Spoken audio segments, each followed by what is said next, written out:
Imagine walking into the house you grew up in, the smell of Thanksgiving dinner in the air, the sound of laughter from your family, and the warmth of home wrapping around you like a blanket, only to see your own brother standing there with the woman you were supposed to marry. That's the day my life split into two. That's the day my family died for me. Hi, I'm a 25-year-old guy, and this is the story of how I lost my brother, my fiancée, and eventually my entire family. But don't worry, this isn't a sob story, because sometimes the best revenge isn't burning everything down. It's walking away and building something better. If you asked me a year ago where I saw myself, I would have painted you a picture-perfect future. Married to Stacy, the girl I met during my sophomore year of college. Living close to my parents, who I adored. Spending weekends with my brother and sister. Our little tight-knit Minnesota family. We were close, really close. Every holiday, every birthday, every barbecue, family was everything to me. I had this unshakable belief that no matter what, we had each other's backs. So, when I proposed to Stacy last December, I thought I was living a dream. We started planning a summer wedding, looking at houses, building what I thought was a shared future. But in April, my dream turned into a nightmare. You always imagine heartbreak as something gradual, a slow crumbling. Not for me. Mine shattered in seconds. I had come home early that day. One of those random, let's surprise her with lunch kind of days. I opened the apartment door, and I found my brother in bed with my fiancée. Let that sink in for a second. My little brother. The guy I'd grown up protecting. The one I would have taken a bullet for. And Stacy? She couldn't even look me in the eye. I remember this white-hot rage. My hands were shaking, my vision blurred. I didn't scream. I didn't throw things. I just told her to get out.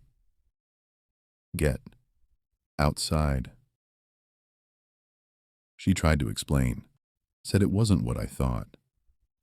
But when you see the two people you trust most, naked and tangled in your sheets, there isn't a single explanation that makes it better. She left. He left. And a piece of me left with them. Days later, Stacy came back.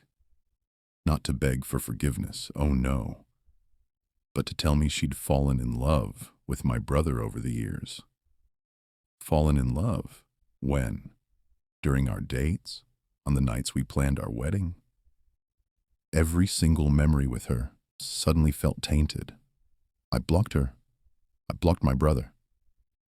And for a while, my family rallied behind me.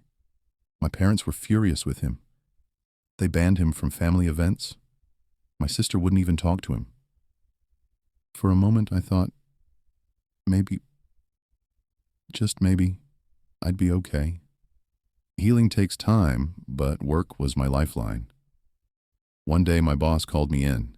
He said the Chicago branch of our company was a mess, and they needed someone strong to take over. Someone reliable. Someone like me. I couldn't believe it. This was my shot at a fresh start. A way to escape the shadows of Stacy and my brother. I said yes. The plan? Move after Christmas. Tell my family at Thanksgiving. Spend one last holiday with them. And then start over. But of course, my ex and my brother, they weren't done with AIM.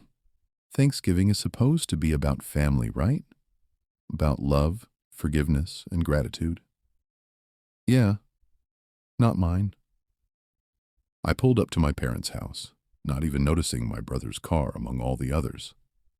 I walked in, and there they were, Stacy and my brother, chatting with my aunt like nothing had happened.